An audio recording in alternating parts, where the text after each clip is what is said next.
name is Jim Moran. I'm the Director of Operations for Brian Edler's 31 store franchise. And today we are going to make a video about how to make a large pepperoni pizza in less than 30 seconds and without sacrificing quality. The first thing I would like to point out is, if you could back up a little, when you are setting up your stuff, you should be setting up your operational area so you can have the quickest operations possible. When I got to this particular store, the dough was all the way over here, and I'm seeing that in a lot of stores that we are acquiring. We also have, I've seen setups where the screens are behind the dough. So you actually you get the pizza, you make it, then you have to go backwards for a screen and make it. Think intelligently. If you have a passion for making great pizzas and making them quickly, you will want to trim seconds. Every 1/10 of a second, every second matters.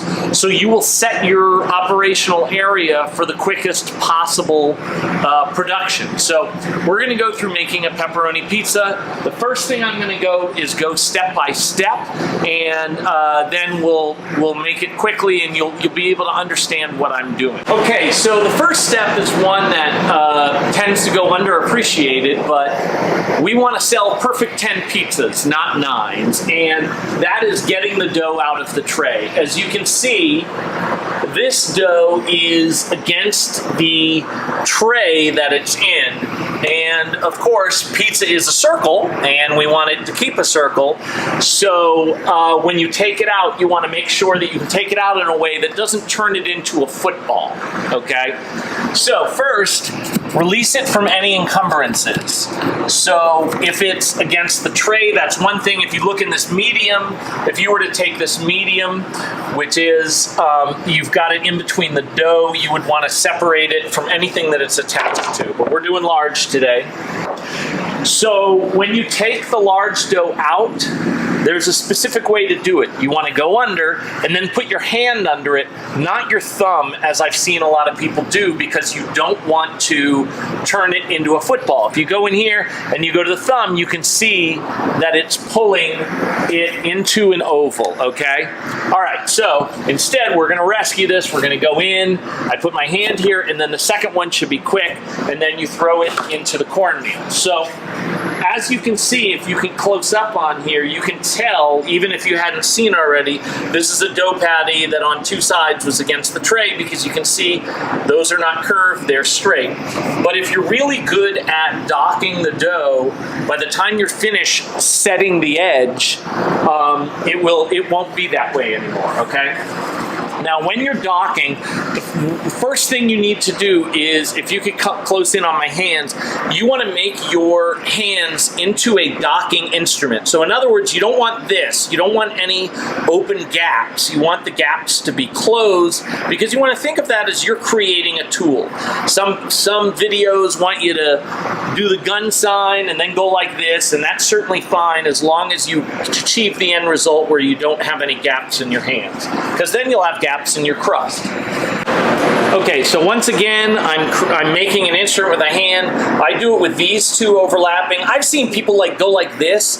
This is too much. You're sacrificing a lot of speed there. I think 2 fingers over top of each other is plenty.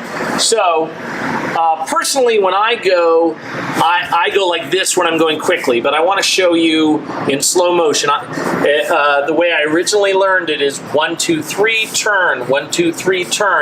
I'd also like to point out something that that is a similar theory to it being encumbered by the dough tray, which is when you are coming down, I'm going to do this real slow. Can you close in on my hands? You're coming straight down. So as you can see, I'm coming straight down. The dough, if you look closely, is actually peeling back. 1, 2, 3. One of the things that I see a lot is when people are making dough is, especially when they're starting out, they're going like this, which look what happens to the dough. All of a sudden it's turning into a football, right? So you don't want to do that. Come straight down, all the way around down, 1, 2, 3, turn, 1, 2, 3, turn. That's the easiest way to learn, and then you can make adjustments. Now, here's another thing. If you could put the camera down kind of slowly on the slap table here, like actually literally almost place it, you can see how thick my middle is. Sometimes you'll eat a pizza from a place, it doesn't matter whether it's Domino's or somebody else, and you'll think to yourself that it tastes like bad, like it's spoiled or something like that. A lot of times, that's because when they are making the pizza, they have gone through the middle. So the middle of the pizza is very thin, and of course the most popular topping is pepperoni. So when the pepperoni, when some of the juice comes off of it, the fat, let's face it, it goes. If the middle is thin, it goes to the center. If you close up on this pizza, here's something that I see a lot, which is just unacceptable. People going through the center of the pizza when they're docking it. Do not go through the center. You want a thick center so the pizza will taste good, okay? So now that we have that, we turn it around, and this is the most important part of making the pizza, which is edge stretching. So like most things, if you keep it simple, you're going to get the best results, and it's called edge stretching because you're stretching. I'll wait for it for you to answer for yourself. That's right. Good job, everybody. You're stretching the edge. You are not stretching the middle. So one of the things I would say to you is 95% of the work should be done above the top knuckle, because you don't want to stretch out the middle of the pizza. You want to stretch out, that's right, the edge. Awesome. You guys are getting so good. So most of the work should be done above the top knuckle. There's lots of strategies I've seen that works. This is the one I do. If I've gone all the way to the slap table, once I get here to edge stretch, I anchor in my pinkies and then I go like this. And you can see the placement of my hands now. It should be this way the entire time. Look at the edge here. I'm putting pressure above the top knuckle, and you can see how nice and even the edge is coming, okay? One of the things that that I've heard from a lot of people that are talented is the difference between being a great pizza maker and a fair to terrible pizza maker is the difference between this, fair and terrible, this, great. If you're going like this, when you're edge stretching, you're not stretching the edge. Sorry. Once again, the voice cracking here. You're stretching this area. That's why instead of being like this, you want to be like this. 95% of the work being done above the top knuckle. So once again, to repeat, you're going like this. Now, if you find yourself when you first start making pizza that you start out perfect, but then all of a sudden your hands are like this, you're doing it wrong. Because look at where my hands are.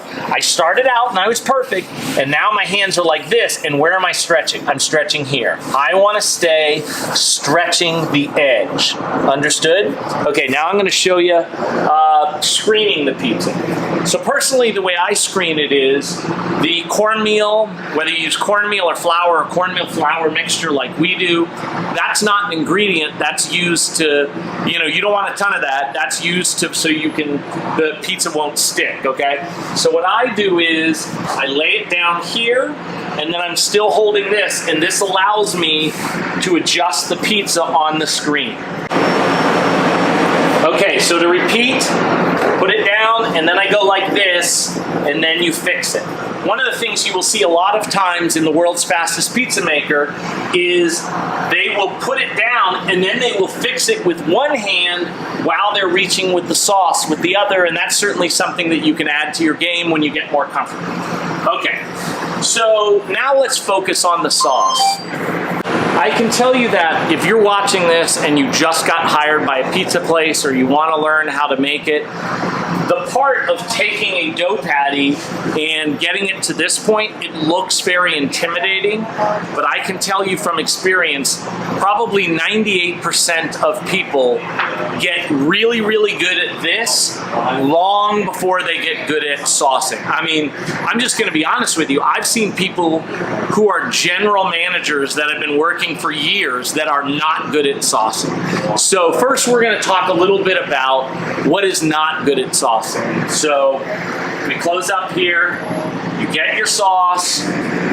You start in the center. Now, I'm going to try to imitate what people do that's wrong. One is they press real hard. I can tell you that the reason why this spoodle, which will look familiar for you, for most people in Domino's Pizza, this is called the Flying Brian Spoodle, invented by Brian Edler, who is my boss. So obviously we have these in all the stores.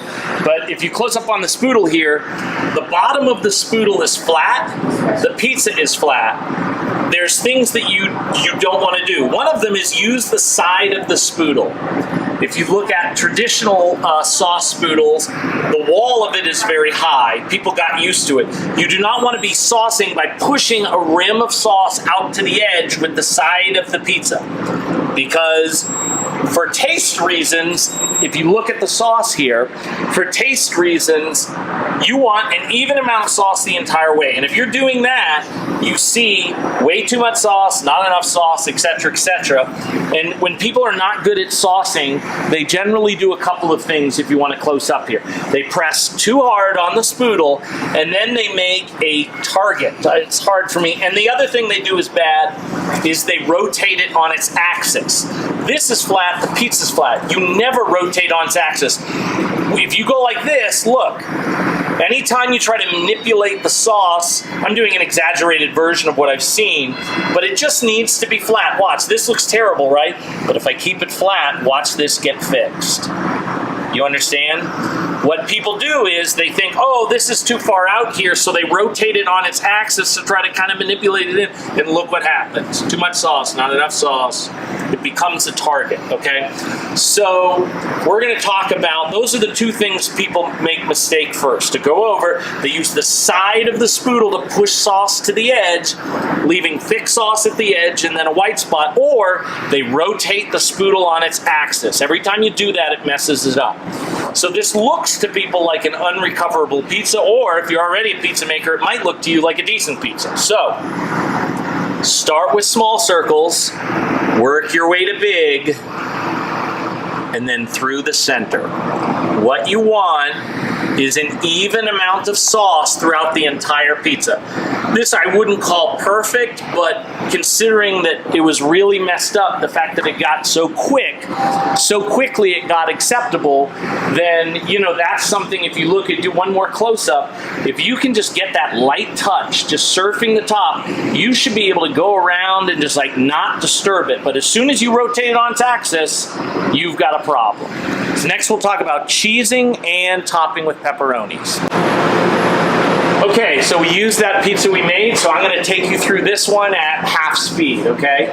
So to repeat, making my hands into a docking instrument, 1, 2, 3, turn. I'm pressing all the way down at the table because I want a good anchor when I edge stretch it. I turn it around, I anchor my pinkies in, and then I edge stretch. And if you look at the edge, if you're using the top knuckle, it will come out consistently, even the entire way around. Back up, please. Okay, so once again, I'm screening it. It's on the back of my hands, putting it down, making sure it's no overhang or no mesh showing. Then I sauce it. I start with small circles, and I work my way to big, and then I go straight through the center so the sauce is perfect. Okay, now we're going to focus on cheesing and pepperoni. When you cheese, gravity is your friend. Isaac Newton was the greatest scientist of all time, and you want to use his advice here. So when you cheese, let gravity do the work. Okay, so to repeat, gravity is your friend. A lot of people are like, oh, my hands are too small, I can only grab this much, I have to go into the cheese bin a bunch of times. When you're making pizzas, one of the principles is you only want to go into any bin once. If you have extras left over, you can throw that back into the bin, but it doesn't make any sense to keep going both times. And in fact, I've even seen people say, I can top better and faster with one hand. So you will see people put one hand on the rail and then they're going like this trying to top the pizza and they think that's faster. It's not. Watch videos from the world's fastest pizza maker. There is not a human in the entire world that can top faster with one hand than with two, okay? So when you are cheesing, let gravity do the work. This is refrigerated. You can see the ice here. This is at 34 degrees. So that cheese, if it comes in here, which is perfectly fine, it's maintaining it at a proper temperature, just like it is when it's up here. Some people seem afraid of it, so you see lots of times when they cheese, there's red edges. So keep your hands loose. All you have to do is get under the hands and let it fall onto the pizza. Of course, you want to use a scale. When we do it for time, we're not using for scale. Okay, so here we go. You ready? Going for the cheese, getting underneath. Right? So look, right? So I only went once in the cheese, and as you saw, I had plenty left over. One of the things a lot of people do, if you look, you see there's like a little bit too much cheese here, not quite enough here. A lot of people do the quarter turn. This is a great tool for managers to get better quality pizzas that will cost you less money. A little quarter turn just to even it out, so you see the top to where it was too much is now not too much. And then if you have to go in and just put a couple to cover up the red spots, then you do. Okay, so now we're talking pepperonis. Any employee of mine has heard this speech 1,000 times. There are 472 ways that are acceptable to put pepperonis on a pizza. There is only one that is unacceptable, and that is called dealing cards. And this is how they do it. They hold the pepperoni with one hand, and they take another and they deal the cards. So they're not even topping it, they're placing it. And generally, when people are so misguided that they deal cards, they do it in an even worse way, which is this. I'm probably gonna fall asleep while I tape this, so you just wake me up and then I'll redo it. They make a circle around the pizza. I've seen, and here's what you have to understand. Not only does this take unbelievably long time, but the pizza looks like crap when it comes out. Because what happens is you make this ridiculous circle around the edge, and then you fill in the middle, but the edge comes to the out, and then everything else goes inside. So you see this distinct circle, and it does not look like a handmade pizza. It looks like a machine-made pizza. Okay. So what you do is, if you're already in the bad habit of dealing cards, you can deal, but deal with both hands. So look closely, right? You're going like this, but if you look real closely, I'm also dropping them from the back of my hand as I'm delivering to the front of my hand. You don't want the pizza to look like a machine-made pizza. You want the pizza to look correct, right? And then you throw the rest out, and then you go. So to repeat, there are 472 ways that are perfectly acceptable to put on a pizza, to top pepperoni on a pizza. The way my boss does it is he drops them and then moves them around, and if you practice, you can get very fast at that, as long as you're not dealing cards and making a ridiculous circle around the edge. Okay, so now what we're gonna do is we're gonna regroup, and I'll show you how you can make this same pizza in less than 30 seconds without sacrificing quality. Ready, set, begin.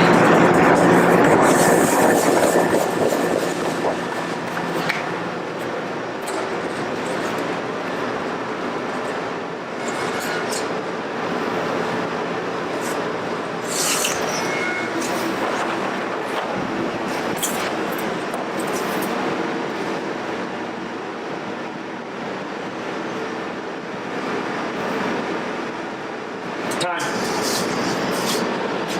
27.24. There you go. Not bad for an old man, huh? Woo! Under 30 seconds.